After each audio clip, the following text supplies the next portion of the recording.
Welcome back to Red Tales. Today we have a story about a woman who's blindsided by her fiancé's infidelity with her sister, then learns the truth is worse than she thought. Let's go. My fiancé slept with my sister. Heartbroken and devastated. I can't move on. Hi Reddit. I'm posting here in the hope that someone can give me some advice, share their experiences. I don't know. I'm just completely at a loss. I feel like my heart has been ripped out. My fiancé, let's call him Jake, and I have been together for 7 years. I don't know a life without him. I met him at university, we stayed together past graduation, and moved into a flat which we bought together 2 years ago. He proposed last summer and we were set to wed in July. We have had very few problems until now. My sister, let's call her Sarah, is an extremely volatile person. Growing up, I doted on her completely, but she had a lot of personal issues that made our home life turbulent. Her childhood was very different to mine. My parents had very little money, they were on the brink of a divorce. My dad was physically violent on a number of occasions. Whilst things improved drastically in the years after I was born, she has an abundance of problems that stem back to this. My parents feel a lot of guilt about Sarah's upbringing, and used to let her get away with some shocking behavior. Sarah had the same boyfriend for as long as I can remember. They dated from when they were 16, and their relationship was toxic. They habitually broke up and got back together. When they were good, they were crazy in love. But more often than not, she would have these insane arguments, sometimes physical, with him, then take out her frustrations and despair on myself and my parents. I remember spending many nights lying by her side in bed while she cried so hard she would retch. After their arguments, she would throw plates and glasses at the wall, hit herself. Sometimes she would hit me and my parents too. It was like he was a drug to her and she was emotionally stunted and didn't know how to see anything past their relationship. 2 months ago, her boyfriend called things off for good. I don't know what gave, but after nearly 2 decades together, he finally had enough. He booked a one-way ticket to another country, changed his number, deleted all social media profiles, and essentially disappeared from Sarah's life. To this day, she still won't explain what caused this, but it was long overdue. To say Sarah was devastated is an understatement. She moved out of their shared rented apartment and in with my parents. I would visit her most days after work, where she would flit in between explosive rage to an almost catatonic silence, staring at the wall with tears streaming down her face. At one point, we were all extremely worried she might seriously harm herself and organized for her to see a therapist, something I had suggested for years. Of course, she backed out days before her appointment, and there were no consequences. She is, after all, a grown woman. She just hasn't changed emotionally in the entire time I've known her, and still acts like a teenager. 2 days ago, I went to visit Sarah, who was in bed in her darkened room. I let myself in and attempted to speak to her, telling her about my day at work. She immediately exploded, screaming at me, throwing her pillows across the room, crying uncontrollably. She told me life was unfair. That I had everything and she was left alone to rot. That everything wrong in her life was because she was a bad person.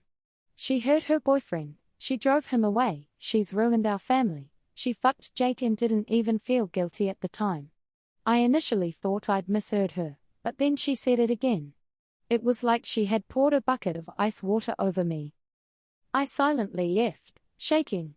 When I got home, Jake was there watching TV. It came out of my mouth the second I saw him, and I could see in his eyes it was true. He broke down and told me it had happened 3 years ago. Sarah had had another blazing row with her boyfriend and decided to drive round to Jake's looking for me. I was at our parents' at the time and Jake attempted to pacify Sarah. He comforted her while she sobbed in his arms, and one thing led to another. They had sex.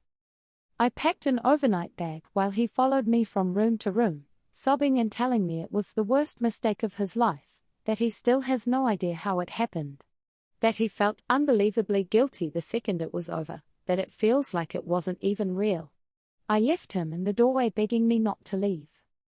I've checked into a hotel and have switched my phone off. I don't know what to do, who to tell, where to begin. I feel sick, like this is a bad dream.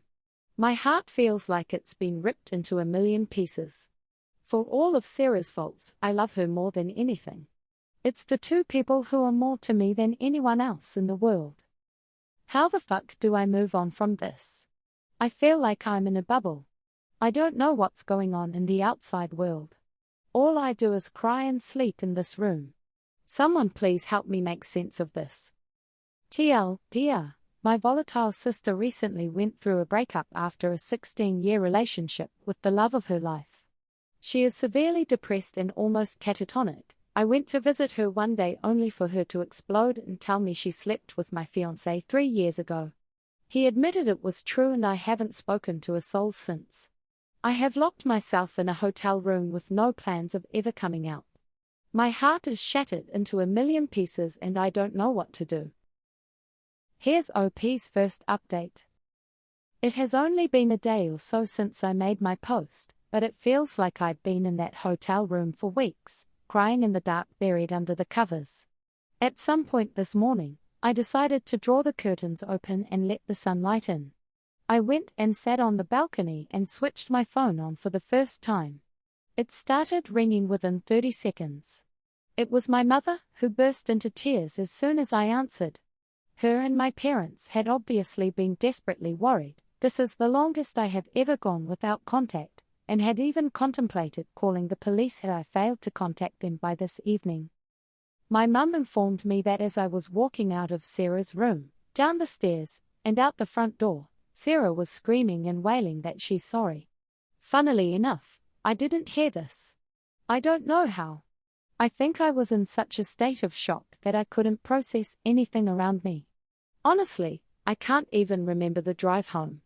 After I shut the door behind me, my mom, who was the only other person at home, rushed into Sarah's room to find her trashing her room and attempting to slash her wrists with a blunt lino cutter of all instruments. Sarah used to do a lot of art. Obviously, this barely caused a scratch but jump-started my mum into action. She drove Sarah to the hospital, where I understand she underwent some sort of assessment and was kept overnight. She has, incredibly, agreed to undergo treatment for whatever it is that is wrong with her. My mum was surprised she was so complacent on the drive down, willingly entering the car and saying nothing other than asking where I am. Sarah seems resigned and completely deflated. My mum spoke to me at length for the first time in my life about the hardships they had undergone during Sarah's childhood. I am unwilling to go into detail and am still in shock about some of the things I heard. Sarah is not devoid of responsibility. She has long surpassed the age where she can blame her childhood for her behavior, but my mum admitted through tears that not sending her to therapy at an early age was the biggest regret of her life so far. I asked my mum if she knew why I had left. She admitted that she had known since Sarah's ex left 2 months ago. At this point, I had to struggle not to hang up and I suddenly felt myself going back into that pit, but she begged me to listen. After her ex Harry, I am too drained to invent a name. Hi Harry, left. Sarah told my mum exactly what had happened. It was not the reason for Harry's departure, although he did know about it. Rather, he had had enough of being Sarah's carer, and years of begging her to seek help had fallen on deaf ears one too many times.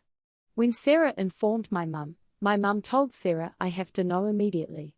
Sarah refused to tell me, and I still don't know why she changed her mind in that moment.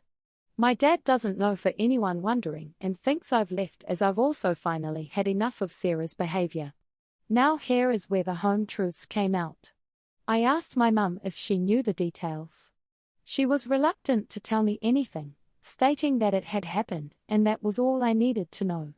But I told her I refused to step foot in the house until I knew everything. She then proceeded to tell me that a few months before they slept together, Sarah and Jake had kissed at my dad's 60th birthday party. It was a large family gathering with a lot of alcohol involved. I remember Jake getting very drunk with my cousins. Sarah had a crying tantrum prior to arriving as her and Harry had an argument and he refused to come. She called me sobbing before she arrived. At some point during the night, Jake asked her if she was okay and hugged her, And once again one thing led to another and they shared a kiss in the kitchen. Sarah told my mum that they were both immediately remorseful and vowed never to speak of it again, but Sarah deliberately sought him out the night they slept together knowing he was unlikely to turn her down. She openly admitted she did it to get back at Harry, who had cheated on her during one of their many infamous breaks. I don't think I even entered her thoughts. At this point, I'd heard enough. We'd spoken on the phone for over 4 hours and I felt mentally drained and physically sick. Any hope I had of salvaging my relationship with Jake has completely gone. I feel the last 3 years have been tainted by their betrayal, and the many years before that I wonder, did he like Sarah this whole time? Part of me doesn't even want to know.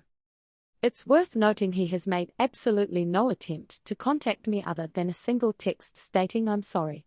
Take as long as you need. As if it's inevitable I will come back to him. Things are still up in the air.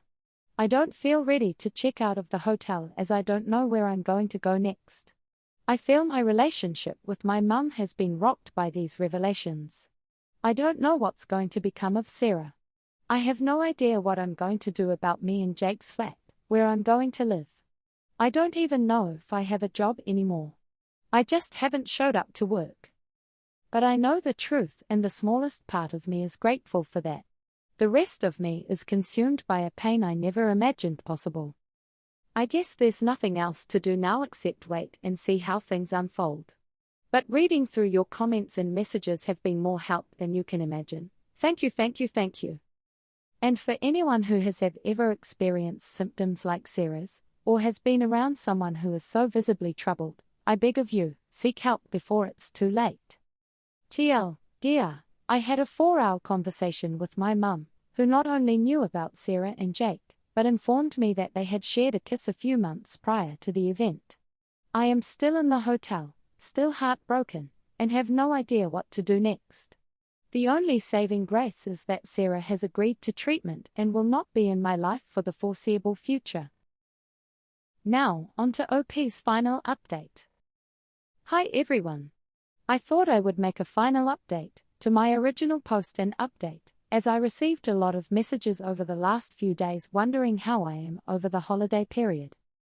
Once again, I'd like to thank you all for the outpouring of support I've received over the last month. The number of messages, links to help, and offers for a shoulder to cry on were overwhelming and touching. I apologize if I never got round to replying to them all. The last few weeks have been a blur. But I am eternally grateful nonetheless. So, after my conversation with my mum, where I found out she had known about Jake and Sarah, I went back to square one. I switched my phone off again, and retreated back into my hotel for a further 5 days. From the comments on my last post, I should clear up one thing: my mum hadn't known about Jake and Sarah from the very beginning. Rather, Sarah had told her about it at the time of Harry's sudden departure, meaning she had known a couple months before I did. Eventually, I decided enough was enough and decided to call work. My boss wasn't angry, or even surprised, to hear from me. My mum had called him after our conversation and told him there had been a family emergency and I would be unavailable for the foreseeable future. He advised I take to the end of the week, but would have to come to a meeting if I required any more time off work than I had already given myself. So my job was safe-ish and I'm back at work and trying to get on with things. After this, I went back to my parents. Sarah was also home but holed up in her room. I went in to see her and she was up painting. As a number of you guessed, it is likely she has BPD, although my parents are waiting on a second opinion. She is going to counseling weekly and seems slightly better. She broke down in tears when she saw me and we had a long talk, where she spoke to me in depth about how truly consumed she was by her and Harry's toxic relationship. She understands it's for the best that it's over, but she describes the pain as unrelenting. It hurt when he was with me, and it hurts now he's gone. I know a lot of you will feel disappointed that I haven't cut her or my mum out of my life for good. I still feel resentment in the pit of my stomach when I think about it, but truly, I blame Jake more than anyone else. Jake was with me for long enough to see some of Sarah's behavior. She's not well and he still chose to do what he did. It is a slow process, but she's my sister and I can't cut them out of my life forever. It will never be the same again, but maybe that's a good thing. My dad, who had been newly informed on the proceedings, drove to my apartment and gathered some clothes and an overnight bag. Jake was not home, and my parents have not heard from him since I left. I have no idea where he is, and neither he nor his family have attempted any contact with me since this came out. His social media profiles have disappeared, and I have not attempted any contact with him, his family, or his friends. I began the slow process of telling my friends last week. I did not explain what happened, other than to say Jake was not the person I thought he was. They have all assumed cheating, but there is no reason for them to know who was involved. I have switched back and forth between staying with my parents and sleeping at my apartment. I sleep on the sofa bed as the memories are too painful at the moment.